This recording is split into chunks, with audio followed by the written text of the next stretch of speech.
good news is your dates are here. What's the bad news? They're dead. Oh, you're so cool, Brewster! Everybody's a suspect! Hey, Ted, where the hell's Corkscrew? Don't fuck with the Chuck!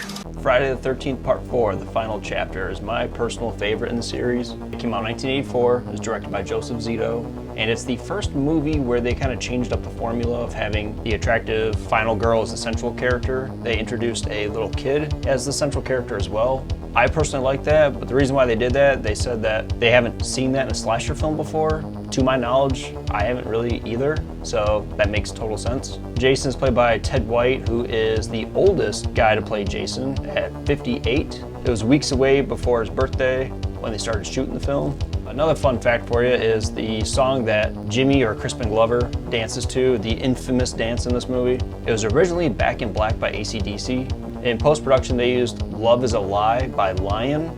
I never heard that song until this movie, and that song fucking kicks ass. Adding that to my playlist. The movie starts with a recap of the first 3 movies, like all the previous films before. We see the paramedics and the police picking up all the bodies at Higgins Haven, which is still like just the coolest name for a camp or a little cabin, you know?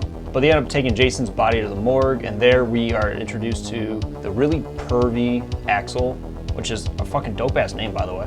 He's just making perverted comments and putting his sandwich on Jason's dead body while he's fucking signing shit and eating it. Just a really bizarre character, but I wish he was in it longer. He's getting ready to shake the bed with Nurse Morgan.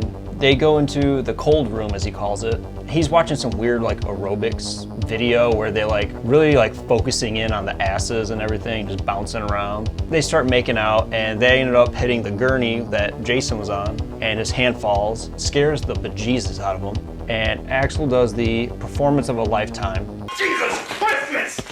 Holy Jesus goddamn! Holy Jesus jumping Christmas shit! Nurse Morgan ends up leaving because she's pissed off at him. He ends up putting Jason in like the giant, I don't know what it's called, but like locker, and then closes it. Obviously, Jason comes out of it. He starts watching his aerobics porn or whatever again. He ends up taking the saw, cut his neck, and then twist it. Early on in this movie, like from the get-go, as I said before, the practical effects in these movies like literally stand the test of time. They just get better and better and better. I love it. I love it so fucking much. This is my favorite Friday the 13th film for a reason. He ends up going to Nurse Morgan, he ends up choking her, lifting her against the wall, and stabbing her right in the girt with a fucking scalpel and cutting her and everything. Chef's kiss. We meet Trish and Mama Jarvis, or Mrs. Jarvis. They're jogging and they're on their way back to their house, and there we're introduced to Tommy Jarvis. We see him with his amazing mask on, and you get to see the mask collection later on, but just the amount of detail and the fact that it's a little kid making these masks, incredible.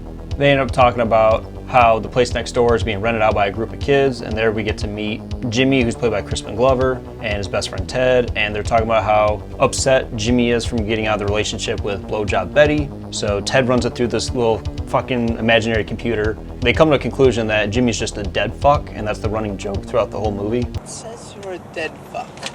What? A dead fuck? A lousy lay. On their way to Camp Crystal Lake, they end up passing a hitchhiker, or they do exactly what you would expect. A bunch of angsty teenage kids who are just horny as fuck. They start fucking with her, and she turns the sign around and says fuck you on it. Goes back to sitting down, eating a banana, and Jason comes out of the woods and stabs her in the back of the neck, through her throat. The effects right there, like throughout this whole fucking movie, man, the effects literally are so good. Trisha and Tommy end up going next door to introduce themselves. Tommy ends up going to sleep later on, and he's looking out his window and he sees one of the girls getting naked at the new house and starts making out with their boyfriend. He's becoming a real peeping Tom, am I right? Am I right? On the way to Crystal Point, which I don't know if that's like a new place at Camp Crystal Lake, they run to Terry and Tina. They say they're going that way so they can just follow them there, but they end up going swimming, which turns into skinny dipping. One of my favorite parts is the way Crispin Glover says, "No, we don't have any suits." No, we have no suits. Trish and Tommy show up and they realize that, you know, they're all naked. So she tries to get Tommy out of there real quick. She like shoos him away. They invite her to a party later on. So they're on their way home and their car breaks down. Tommy gets out of the car to try to fix it. And we get to see a random like camper just wandering through the woods. His name's Rob. He kind of helps jumpstart the car and he's just such a man's man, pulling a knife out of his boot, fixing cars, just doing dude stuff, you know. They give him a lift back to their house. Rob's very kind of strange. He keeps asking how many people are up at the camp and how many kids are there, how many vacationers are there. Find out like his motive later on, but right now he just says that he's just hunting bears. Tommy's not, he even says it's like, you're not hunting bears. Calls him right out on his bullshit. You can't be hunting for bear. Good for you, little Tommy Jarvis. Good for you, bud. Once they get back to the Jarvis residence, Tommy takes Rob right up to his room and shows him his mask collection. And to be fair, his mask collection that he makes is better than half the shit at Spirit Halloween. And a fucking kid is making this stuff. Like, come on, Spirit Halloween, step your fucking game up. You are one pathetic loser. At the party, Jimmy asks one of the twins to dance, but here's where the VHS rewind moment is. Clear. Clear.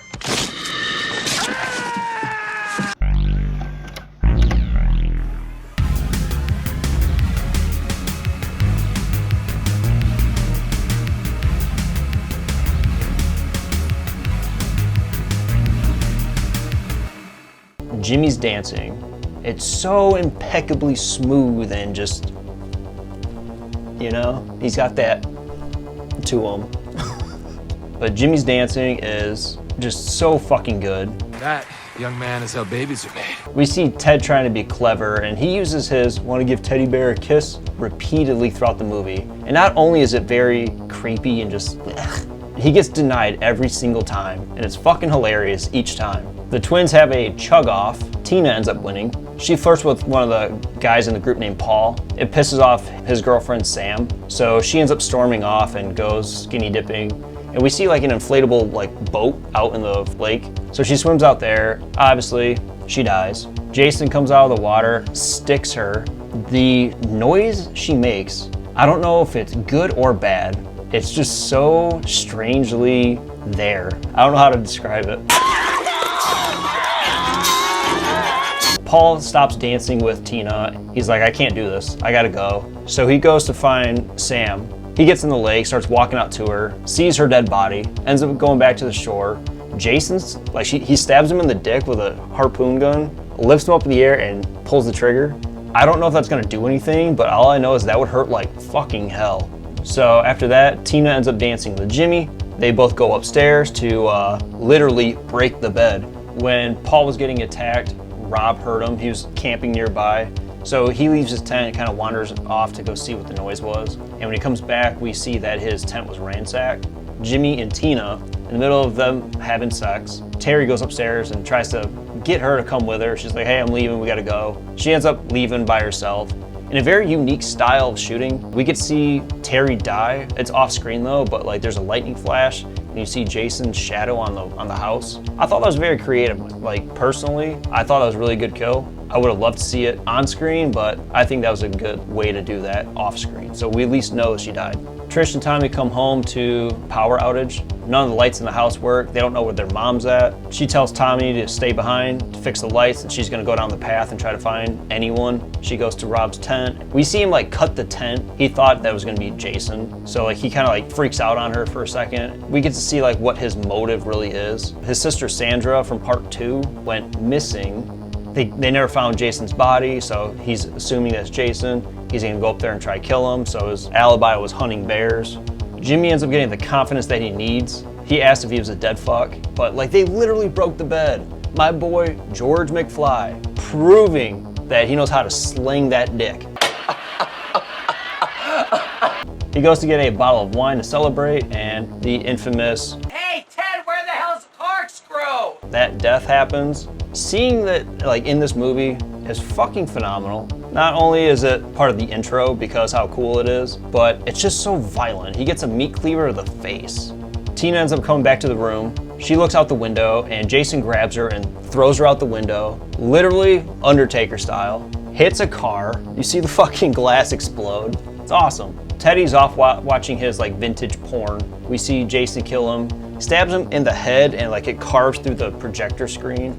Nice touch. Doug and Sarah are showering, and when Sarah goes to get out of the shower, he's in there singing, and Jason ends up going in there and killing him. But the way he kills him, he like literally smashes his face in. You see like his nose cave in and everything. It's really just like, ugh. But she ends up finding his body. She ends up running downstairs. The door's locked, but just fucking unlock it, idiot.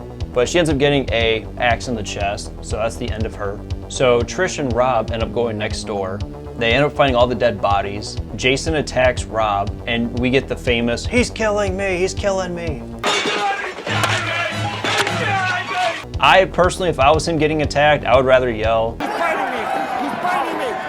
The biting me!" Trish ends up going back to her house. She's there with Tommy, and Jason throws Rob's body through the window. Apparently, when he breaks through the door and grabs Corey Feldman, apparently that scared the bejesus out of him and like literally traumatized him for a bit. Still to this day was the most terrifying thing I've ever shot in my life. And I literally was shaking and crying in terror. And I remember once we cut and that take was over, everybody took me outside. "Are you okay? Are you okay?" No, I'm not okay. I was not okay. And I was not okay for quite a while. But I mean, I get it. He's a little kid, and Jason Voorhees is breaking through the door or window, grabbing you and shit.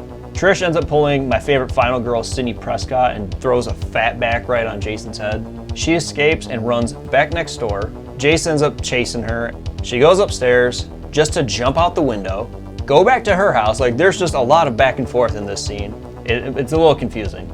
Gets Tommy. We see him shaving his head. He's got Rob's like newspaper clipping of Jason, so he like realized it's him, and so he starts shaving his head. Trish ends up taking a machete to Jason's hand and like fucking carves it right in the webbing, which, God, that would fucking hurt.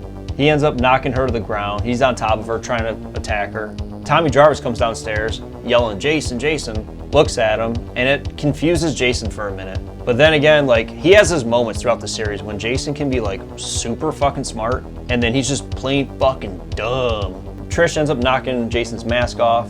Tommy kills Jason with the machete, and he like slides down the blade.